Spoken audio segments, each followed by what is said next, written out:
पूछे जाते हैं, तो वो कहते हैं कि हमें इस तरीके से खाना या स्वास्थ्य के लिए ऑक्सीजन नहीं मिला है। ये बातें तो बहुत मूलभूत है ही, वो हमारे हक है ही, लेकिन हमें फेंकी हुई चीज नहीं चाहिए।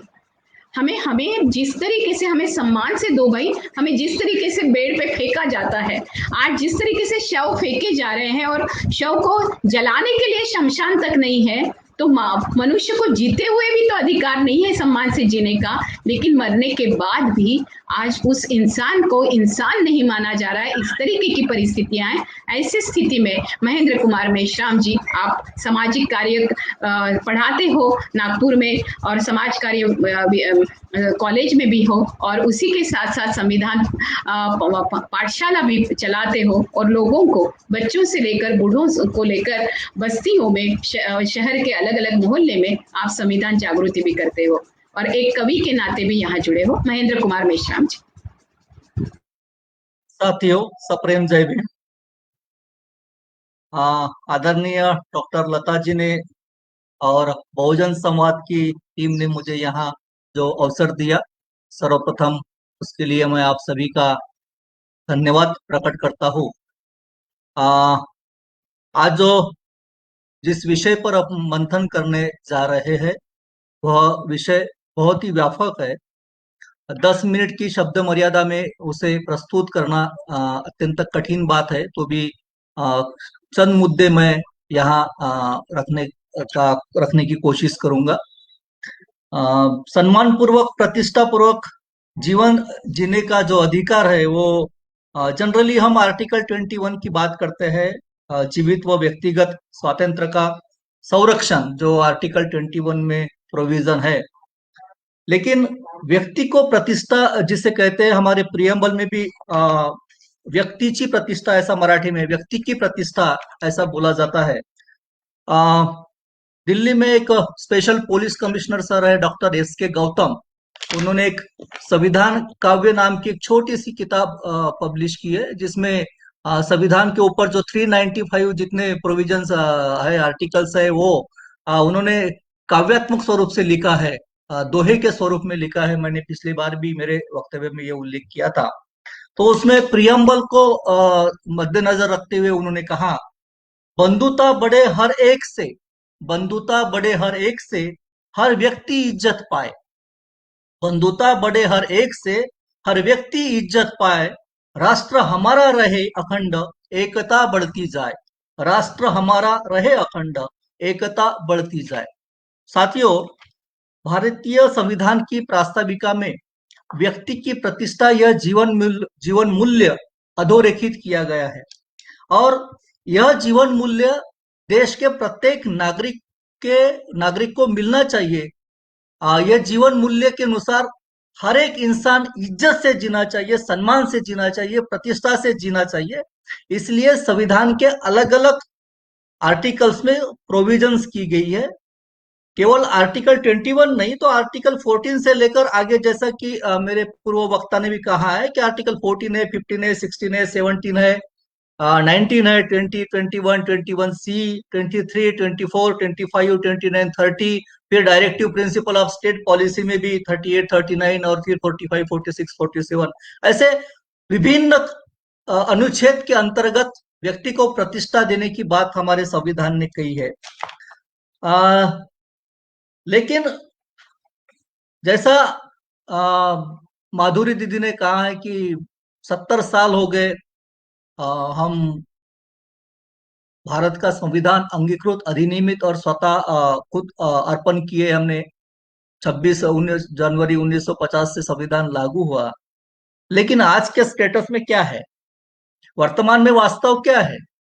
प्रोविजन तो है, और उस प्रोविजन का प्रॉपर इम्प्लीमेंटेशन के लिए संविधान ने यंत्रणा भी निर्माण की, मैकेनिज्म भी निर्माण किया। जैसे लेजिस्लेचर है, एग्जीक्यूटिव है, उसके बाद में जुडिशियरी है, मीडिया भी है। डेमोक्रेसी के पिलर हम मानते हैं इनको। और बाबा साहब ने जैसे कहा था कि ये पॉलिटिकल डेमोक्रेसी हमें आगे चल के सोशल और इकोनॉमिक डेमोक्रेसी में परावर्तित करनी होगी। अगर हम नहीं कर पाए तो इससे अफेक्टेड जो वर्ग है, वो वर्ग ये डेमोक्रेसी का पिलर कोलैप्स कर देगा। बाबा साहब ने जो 25 नवंबर 1949 में भारत की संविधान सभा में जो भी इंडिकेशंस दिए थे, जो सूचनाएं दिए थे, जो इशारे दिए थे, वो हमने सीरियसली नहीं लिए। हमने मतलब हमारे राज्यकर्ताओं ने सीरियसली नहीं लिए। राज्यकर्ता जो जिनकी जिनकी भी सरकार है, वो चाहे वो किसी भी पक्ष के हो, जिनकी भी सरकारें इस देश में अभी तक आई है, वो संविधान के प्रति और संविधान के इफेक्टिव इम्प्लीमेंटेशन के प्रति गंभीर नहीं रही है। और उसी के कारण आज जो अस्वस्थ करने वाला वास्तव जो हमारे आगे आया है, वो उसी के कारण आया है। एक कवि कहता है, एक आदमी रोटी बेलता है, एक आदमी रोटी बेलता है, एक आदमी रोटी खाता है, एक आदमी रोटी से खेलता है। एक आदमी रोटी बेलता है, एक आदमी रोटी खाता है, एक आदमी रोटी से खेलता है। ये तीसरा आदमी कौन है? मेरे देश की संसद मौन है। मेरे देश की संसद मौन है। ऐसा क्यों है? संविधान में देश के प्रत्येक नागरिक को समता, स्वातंत्र, न्याय, मूल्य, यह जीवन मूल्य तो पहुंचाना ही है। उसको डिग्निफाइड लाइफ मिलनी ही चाहिए और उसको प्रत्येक व्यक्ति को सम्मानजनक प्रतिष्ठा पूर्वक जीने के जो अवसर है वो प्रदान करने की रिस्पॉन्सिबिलिटी संविधान ने इस देश के ये जो डेमोक्रेटिक पिलर है, ये पिलरों के ऊपर दी है। तो भी आज हमारी रोटी से ये खिलवाड़ कौन करता है, इसका आइडेंटिफिकेशन भी हमें करना बहुत जरूरी है।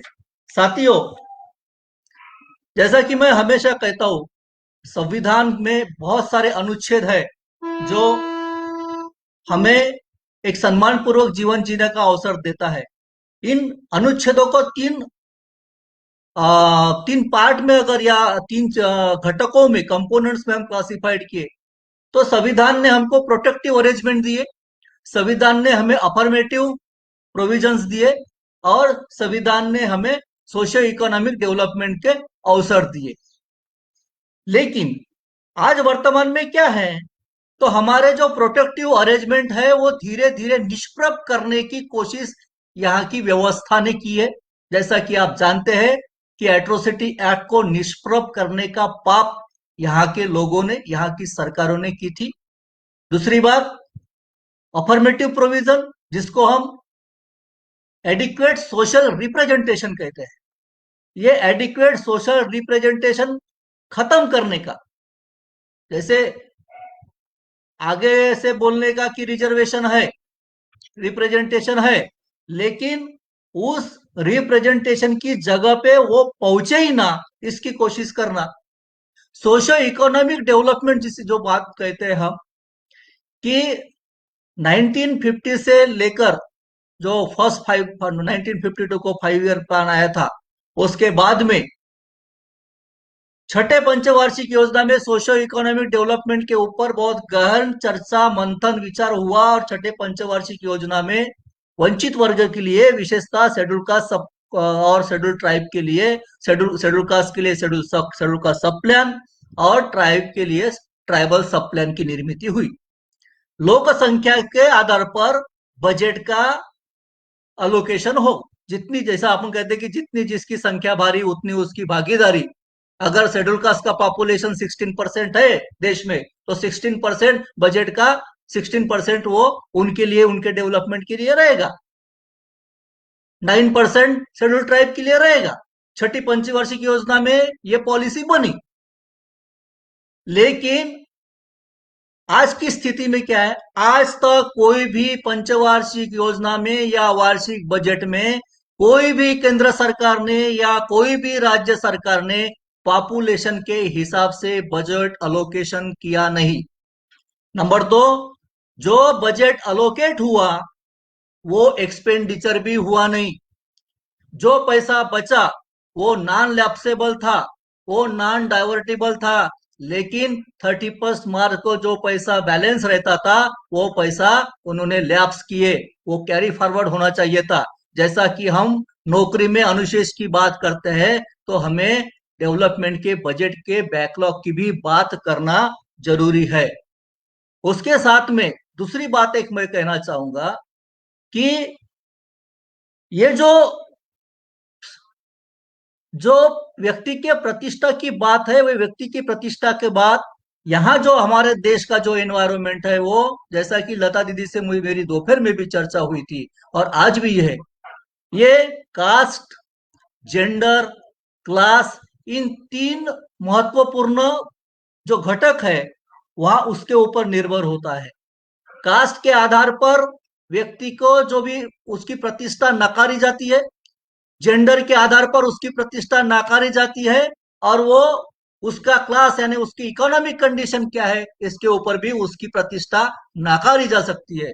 डॉक्टर बाबा साहब अम्बेडकर ने इस देश का संविधान बनाया, दुनिया का सर्वोत्कृष्ट हमारा संविधान है, तो भी एक यहाँ के धर्म गुरु जिसे शंकराचार्य कहा जाता है, वो कहते हैं कि देश का संविधान तो अच्छा है, लेकिन अनफॉर्चुनेटली उसमें खोट यह है कि वो एक अछूत ने बनाया है।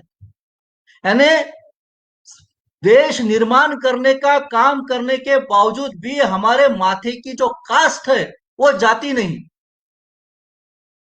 का जो प्रॉब्लम है, जेंडर इनइक्वालिटी, आज भी 70 सालों के बाद भी हमें महिलाओं को सम्मानजनक जीवन जीने का राइट मिलना चाहिए, इसलिए हमको अभियान चलाना पड़ता है। आज भी पॉवर्टी एलिवेशन की तो बात बहुत दूर हुई, गरीबी हटाओ का नारा दिया गया, पॉवर्टी एलिवेशन के प्रोग्राम इंप्लीमेंट हुए, लेकिन गरीबी हटाओ बाजू में रह गया, गरीब हटाओ का एक्चुअल परिस्थिति निर्माण हो गई। तो ना कास्ट, जेंडर और क्लास, तीनों आधार पर शेड्यूल कास्ट, शेड्यूल ट्राइब और महिलाओं को उसके सम्मान से, उसके न्याय आपको हक 1 से मिनट में खत्म करना पड़ेगा, है ना? वंचित आपको 1 करने मिनट में की खत्म। एक व्यवस्था इस देश में है। साथियों, सोशियो इकोनॉमिक जस्टिस प्रदान करने के लिए और देश के हर एक नागरिक को सम्मानजनक जीवन जीने की संधि, अवसर, राइट देने के लिए as a civil society, as a Ambedkarite हमें विशेष प्रयास करना होगा, और इस प्रयास में संवैधानिक मूल्यों का जागर करने की बहुत जरूरत है।